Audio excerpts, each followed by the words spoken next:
প্রতিটা জিনিসের জন্য আমাকে অনেকটা ধৈর্য ধরতে হয়েছে, এরপরেই সব কিছু পেয়েছি। হ্যালো এভরিওয়ান, আসসালামু আলাইকুম।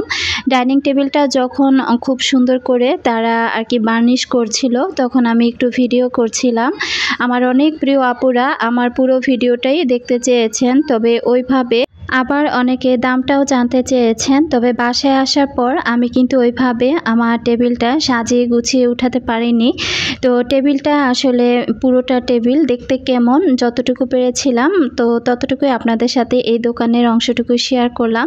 টেবিলের উপরের অংশে মোটামুটি কাজ আছে, আর টেবিলের চারপাশটাও নিচের অংশে কাজ আছে, চেয়ারের পায়াগুলোতেও কাজ আছে। তো মোটামুটি আমি ঠিক যেমন একটা টেবিল চেয়েছিলাম ওইরকম একটা টেবিলই আমি পেয়েছি, আর আমাদের দুইজনেরই মনের মতো হয়েছে।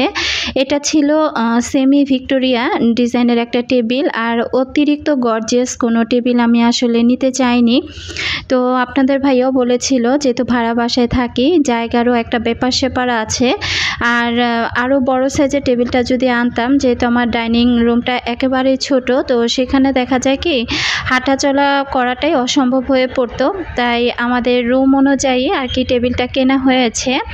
এটা ছিল তারপরের দিন সকালবেলা বাসায় আসার পর টেবিল যখন উঠানো হয়েছে, তখন কিন্তু আমার প্রচণ্ড ঘাড়ে ব্যথা করছিল। তো আমি এসে সাথে সাথে গোসল করে আমি কিন্তু রেস্ট করেছিলাম, আর লোকজন এসে আর কি টেবিলটা উঠিয়ে দিয়ে গিয়েছে। তো যাই হোক, এর পরের দিন সকালবেলা এই তো আমি সকালে নাস্তা বানিয়ে নিয়েছি। তো ভাবলাম যে আজকে 2-4টা পরোটা বানাই, আর কি কিছু পরোটা বানাবো আর কিছু রুটি বানাবো। তো দেখা যায় কি এইভাবে পরোটা বানানোটা আমার কাছে একটু ঝামেলা মনে হয়। তো আসলে যেটা একদম সহজ পদ্ধতিতে বানানো যায় সেটাই কিন্তু আমি সবসময় বানিয়ে থাকি। রুটির মতো পরোটা বানিয়ে আর কি একটু মোটা মোটা করে আর কি বানিয়ে ফেলি, তারপর আর কি আমি তেল দিয়ে ভেজে ফেলি। তো ওইভাবেও খেতে ভালো লাগে, আর এভাবে চারকোনা করে দেখা যায় কি এটাকে একবার বেলো, তারপর আবারও তেল দেওয়া, আবারও এটাকে নতুন করে আবার বেলতে হয়। আমার কাছে একটু আর কি বিরক্ত লাগে। তো যাই হোক, আমরা গৃহিণীরা কিন্তু প্রতিটা দিন সকালবেলা ওঠার পর এত ব্যস্ত থাকি, শর্টকাটভাবে যেভাবে নাস্তাগুলো তৈরি করে নেওয়া যায় আমরা কিন্তু সবসময় সেই চিন্তাটাই করি। আর এদিকে দেখেন পরোটা ভাজতে গিয়ে দেখতে পাচ্ছি যে গ্যাস নেই, কী যে একটা অবস্থা। একটা পরোটা ভাজতে যদি 15 থেকে 20 মিনিট সময় লেগে যায়, সেটা কি আর পরোটার মধ্যে থাকে? এটা না হয় রুটি না হয় পরোটা, এত প্রচুর পরিমাণে শক্ত হয়ে গিয়েছে প্রথম আর কি রুটিটাই। এরপর আবার আমি সিলিন্ডার চুলাটা ব্যবহার করছি। তো এই পরোটাগুলো কিন্তু একদম ফুল আছে, খুব সুন্দর হয়েছে। আমি এক এক করে কিন্তু সবগুলো পরোটা ভেজে নিয়েছি। পরোটা ভাজতে ভাজতে আমার সকল প্রিয় আপু ভাইদেরকে রিকোয়েস্ট করব, যারা ভিডিওটি ক্লিক করেছেন এখনও পর্যন্ত একটি লাইক দেননি, প্লিজ একটি লাইক দিয়ে দিবেন। আর যারা নতুন আজই আমার চ্যানেলে প্রথম ভিজিট করেছেন, যদি আমার ভিডিওর কোথাও কোনো অংশ আপনাদের কাছে এতটুকু ভালো লেগে যায়, চাইলে আমার চ্যানেলটি সাবস্ক্রাইব করে আমার পাশে থেকে যেতে পারেন। আজকে 3টা পরোটাই ভাজবো, আর বাকিগুলো আমি আর কি হালকা করে সেকে তারপর আর কি রেখে দেব। তো দেখা যায় ওর আব্বু আর বড় মেয়ে যেহেতু স্কুলে চলে গিয়েছে, ওর আব্বু অফিসে গিয়েছে। তো এখানে আমার ছোট মেয়ে যেহেতু পরীক্ষা চলছে, তো যেহেতু প্রাইভেটে গিয়েছে, ও আসলে দেখা যায় খেয়ে নেবে, আর আমি এখন খেয়ে নিব। কারণ সকাল সকাল যদি আমি তাড়াতাড়ি করে না খেতে পারি, তাহলে দেখা যায় কি ঘুম থেকে উঠে ফ্রেশ হওয়ার পর আগে হয়তো বা আমি 1 গ্লাস চিয়া সিড নয়তো বা শরবত অথবা যাই কিছু থাক একটা আর কি আমাকে খেতেই হবে, না হলে আর কি শরীর খুবই খারাপ হয়ে পড়ে। তো এখানে একটা হাঁসের ডিম ভেজে নিচ্ছি, আর ডিমটা ভাজতে গিয়ে দেখেন কি অবস্থা, তো একদম উঠছিলই না। আর এটা একদম ভাজতে গিয়ে এটা একদম ভ্যাকাচেকা একটা অবস্থা হয়ে গিয়েছে। এপাশ ওপাশ যতই উল্টানোর চেষ্টা করছি ততই মনে হচ্ছে বেশি লেগে যাচ্ছে। তো আমি চুলার জালটা নিভিয়ে দিয়ে এরপর আমি এই তো ডিমটা ভেজে নিলাম। যাই হোক, যেহেতু নিজে খাবো তেমন কোনো সমস্যা নেই, তবে যদি কোনো মেহমানের জন্য এই কাজটা হতো, সেটা কিন্তু এই ডিমটা আর দেওয়া যেত না, হয়তো নতুন করে আরেকটা ডিম আমাকে ভেজে নিতে হতো। তো আমি এখানে একটা পরোটা নিয়ে নিলাম, আর অফ ক্যামেরাতে চাটাও রেডি করে নিয়েছি। এখন শুধু দুধ দিয়ে চাটা বানিয়ে নেব। আমার অনেক প্রিয় আপুরা গতকালকে ভিডিও দেখে আমার টেবিল বিষয়ে অনেকেই দাম জানতে চেয়েছেন, আবার টেবিলটা কিভাবে সাজিয়েছি সেটাও অনেকে জানতে চেয়েছেন। তো আসলে আমি কিন্তু টেবিলটা ওইভাবে এখনও সাজাতে পারিনি। আর আমার যেহেতু প্ল্যানই ছিল না যে আমি গতকালকের আগের দিন আর কি গিয়ে আমি টেবিলটা নিয়ে আসব। তো টেবিল আনার পর আমার রুমের অর্ধেক জায়গায় কিন্তু একদম কি বলবো ভরাট হয়ে গিয়েছে, হাঁটাচলা করাটাও এখন কষ্ট হয়ে যাচ্ছে। এটা যখন মাঝখানে আমি দিয়েছি আর কি, দিয়ে রেখেছি রাতের বেলা আমরা দুজনে, তো দেখা যায় 6 চেয়ারের যেহেতু টেবিল, তো হাঁটাচলা এতটাই কঠিন হয়ে পড়ছে। এখন দেখা যাচ্ছে যে 2টা চেয়ার আমাকে আর কি এভাবে রেখে দিতে হবে। তো এই পাশে আমি কিন্তু অফ ক্যামেরাতে নাস্তা করার পরপরই সব কোটাকাটা করে নিয়েছি, আর এরপর আমি ঘরের সব কিছু গুছিয়ে নিয়েছি। তবে আজকে আর ঘরের কাজকর্মগুলো ওইভাবে শেয়ার করলাম না। আসলে ভিডিও করে কাজ করতে গেলে কিন্তু আমরা যারা ব্লগিং করি আমরা জানি যে অনেকটা সময় লেগে যায়। আর ঘরের এমন অবস্থা ছিল যে আজকে এগুলো যদি ভিডিও করতে যেতাম কাজে অনেকটা দেরি হয়ে যেত। তাই আর কি অফ ক্যামেরাতে একদম পুরো বাসাটা খুব সুন্দর করে আমি ক্লিন করে এরপর আর কি আমি এই তো রান্নাটা চাপিয়ে দিচ্ছি। মিষ্টি কুমড়া ভাজি করব। তো এখানে আমি ভালো করে পেঁয়াজটা ভেজে এরপর এখানে দিয়ে দিলাম একটু আদা রসুন, আর দিয়ে দিব কাঁচামরিচ, আর দিয়ে দিব সামান্য পরিমাণে একটু হলুদের গুঁড়া আর লবণ। এটা দিয়ে আর কি মিষ্টি কুমড়া ভাজিটা আমি করে ফেলবো। তবে ভাজিটা দুপুরের জন্য না, এটা রাতের জন্য। আর মিষ্টি কুমড়াটাও বেশ ভালো ছিল। তো দেখা যায় কি আমি দেখলাম যে আমাদের আশেপাশে যে দোকানগুলো আছে এগুলো থেকে যখন মিষ্টি কুমড়া কিনে এনে রাখি ফ্রিজে, দেখা যায় কি 1 থেকে 2 দিনের মধ্যেই নর্মাল ফ্রিজে মিষ্টি কুমড়াটা একদম পচে নষ্ট হয়ে যায়। আমি যতবার সেনা মার্কেট থেকে এই সবজি বাজারটা করেছি প্রতিটা সবজি এত ভালো যে অনায়াসে 4 থেকে 5 দিন রেখে একদম খুব সুন্দরভাবে খাওয়া যায়। একদম ফরমালিন মুক্ত সবজিগুলোই তারা একদম বিক্রি করেন। তবে দাম একটু বেশি রাখেন। যদিও দাম বেশি রাখেন, আমার মনে হয় যে ওই রকম ফ্রেশ সবজি খাওয়াটাই আমাদের জন্য ভালো। এখানে আমি মুরগির মাংস রান্না করব। তো আমি আলু আর মুরগির মাংস ভালো করে ধুয়ে আর কি একটু হালকা লবণ মাখিয়ে রেখেছি।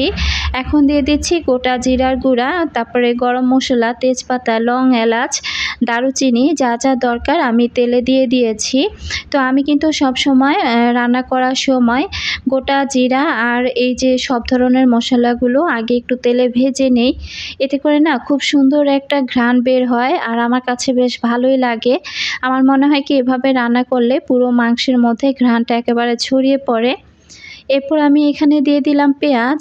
তো চুলাতে কিন্তু গ্যাস কম, একটা চুলা জ্বালালে মোটামুটি ভালোই গ্যাস পাওয়া যাচ্ছে। আর যখন 2টা চুলা জ্বালিয়েছি তখন কিন্তু মোটামুটি আর কি যেহেতু 2টা চুলা জ্বলছে তো গ্যাসটা একটু আর কি কমে গিয়েছে। এখানে আমি আদা রসুন, তারপর লবণ, ধনিয়ার গুঁড়া, হলুদের গুঁড়া, মরিচের গুঁড়া সব কিছু দিয়ে দিব। দিয়ে আমি মশলাটা খুব ভালোভাবে আর কি কষিয়ে নিব।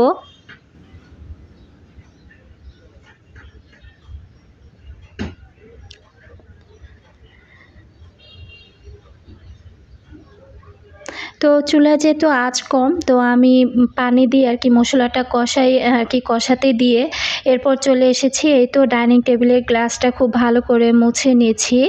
আমার অনেক আপুরা দেখলাম যে টেবিলটা খুবই পছন্দ করেছেন। তো আমরা যখন টেবিল কিনেছিলাম তো আমি খিলগা বাজারে গিয়েছিলাম, যাওয়ার পর ওইখান থেকে আমি এই পানি কালারের আর কি পেপারটা কিনে নিয়ে আসি। তো এই রেক্সিনটা আমি চেয়েছিলাম যে অন্য কোনো একটা রেক্সিন কিনবো, কিন্তু আমার মাথায় ছিল না। তো ওইখানে যে একটু আমরা কিন্তু চাইলে হুট করে একটু নিউ মার্কেট চলে যেতে পারতাম অথবা মৌচাক মার্কেটেও যেতে পারতাম, গিয়ে কিন্তু আমার মনের মতো রানারগুলো কিনে নিয়ে আসতে পারতাম। কিন্তু আমার মাথার মধ্যে সেটাই ছিল না। তারা যতক্ষণ বার্নিশ করছিল আমি ততটা টাইম ওখানে বসেছিলাম। তো তারপরেও দেখা যায় মিস্ত্রিরা যখন কাজ করে তারা তাদের মতো একটু ফাঁকিবাজি কিন্তু ঠিকই করে। তো আমি কিন্তু আমার পুরাতন টেবিল আর কি নতুন টেবিলে পুরাতন লুকটাই দিলাম। তো বাংলাদেশি ব্লগার মমরিয়া আপু থেকে আপু বলেছিল যে আপু তোমার টেবিলের লুকটা কিভাবে আর কি তোমার টেবিলটা কিভাবে সাজিয়েছো একটু শেয়ার করো। তো আসলে আপু আমি এই যে দেখো ওই টেবিলটা যেভাবে সাজিয়েছিলাম এই টেবিলটা ওইভাবে সাজিয়েছি। আর ২টা চেয়ার একদম দেয়ালের সাথে আমি লাগিয়ে দিয়ে তারপর টেবিলটা আর কি আগের মতো আগের জায়গাতেই রেখেছি।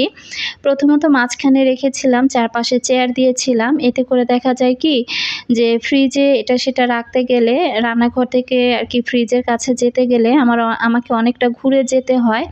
তো মোটামুটি অনেকটা চাপা হয়ে গিয়েছিল। তো রান্না করতে, করতে আমি আর কি টেবিলটা একটু সাজিয়ে এরপর আমি একটু ইসুপগুলের ভুসি ভিজিয়েছিলাম, সেটা আর কি খেয়ে নিলাম। আসলে আপনাদের ভাই আর কি বারবার বলতেছিল যে চেয়ারগুলো যদি সবগুলো ব্যবহারই না করা যায় তাহলে 4টা চেয়ারের টেবিল কিনলে ভালো হতো, 6 চেয়ারের কিনে লাভ কি হলো। তো এই ধরনের যেহেতু বড় একটা জিনিস আমি কিনেছি, তো টেবিলটা কিন্তু চাইলেই আমি আর দেখা যায় কি যখন খুশি তখন পাল্টাতে পারবো না। তো আমার যেহেতু 2টা মেয়ে আছে, এছাড়াও দেখা যায় কি বাসায় মেহমান আসলে 4 জন মানুষ টেবিলে বসে খায় আর বাকি 2-4 জন এইভাবে দাঁড়িয়ে থাকে। তো সব কিছু চিন্তা করে তারপর আর কি আমি এবার 6 চেয়ারের একটা টেবিলই কিনেছি। যদি খুব বড় একটা বাসাতে থাকতাম আর আমার বাসাটা অনেক বড় হতো, এমনও হতো যে আমি হয়তো পারলে 8 চেয়ারেরই একটা টেবিল কিনতাম। আসলে যখন মেহমান আসে সবাইকে একসাথে খেতে দিতে পারার মধ্যে কিন্তু অন্যরকম একটা আনন্দ আছে। কেউ ঘরে কেউ টেবিলে এভাবে খাওয়াটা আমার কাছে কিন্তু ভালো লাগে না। তো যাই হোক আজকে মেয়েদের পছন্দের খাবারই আর কি রান্না করব। ওই পাশ থেকে আমি মুরগির মাংস রান্না করে নিচ্ছি। আর এখানে আমি প্রায় দেখা যায় কি 1.5 পট চাল নিয়ে নিলাম। এটা চালটা আমি এখন আর কি ধুয়ে নিচ্ছি। তো একটু পোলাও রান্না করে দিব বাচ্চাদেরকে। গতকালকে টেবিল কিনতে গিয়ে আমি আর আপনাদের ভাইয়া যখন খেয়েছিলাম বিরিয়ানি, তো তখন কিন্তু খুব বাচ্চাদের কথা মনে পড়ছিল। তো বাসায় এসে চিন্তা করেছি যে না আজকে আমি আমার বাচ্চাদেরকে একটু পোলাও মাংস রান্না করে দিব। তো সেই চিন্তাধারা থেকেই কিন্তু আমি এই যে মাংসটা রান্না করে নিচ্ছি আর ওই পাশ থেকে পোলার চালটা ধুয়ে নিয়েছি। তো মুরগির মাংসটা আমি খুব ভালোভাবে একটু কষিয়ে নিচ্ছি। এটা যেহেতু পাকিস্তানি মুরগি হতে কিন্তু একটু সময় লাগবে। তো আমি মুরগির মাংসটা বেশ ভালোভাবে কষিয়ে এরপর এখানে আমি ঝোলের পানি দিয়ে দিলাম। তো ভালো করে নেড়ে চেড়ে এরপর আমি ঢাকনা দিয়ে দিব। আর এটা পাশের চুলায় বসিয়ে এই চুলাতেই কিন্তু আমি পোলাওটা আর কি রান্না করে ফেলবো। আমার অনেক আপুরাই টেবিলের দামটা জানতে চেয়েছিলেন, তো আপুদের উদ্দেশ্যে বলে দিচ্ছি আমার টেবিলের প্রাইসটা নিয়েছিল 55,000 টাকা। তো আশা করছি যারা জানতে চেয়েছিলেন টেবিলের দামটা তাদের উদ্দেশ্যে আর কি বলে দিলাম।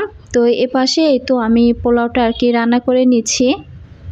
সংসার জীবনে আমি যখন যেটা চেয়েছি আমি কিন্তু অনেক ধৈর্য ধরে তারপরে সেই জিনিসটা আমার সংসারে করেছি।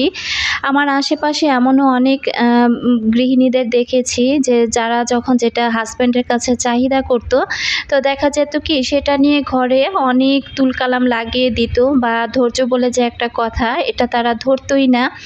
তো আসলে আমি সব চিন্তা থেকে আমি মনে করি যে একটা পুরুষ মানুষের উপর তখনই চাপ দেওয়া উচিত যখন দেখব যে না তার পকেটে টাকা আছে বা সে আমাকে দিতে তার সামর্থ্য আছে, তখনই কিন্তু তাকে একটা প্রেশার দেওয়া যায়, এছাড়া কিন্তু না।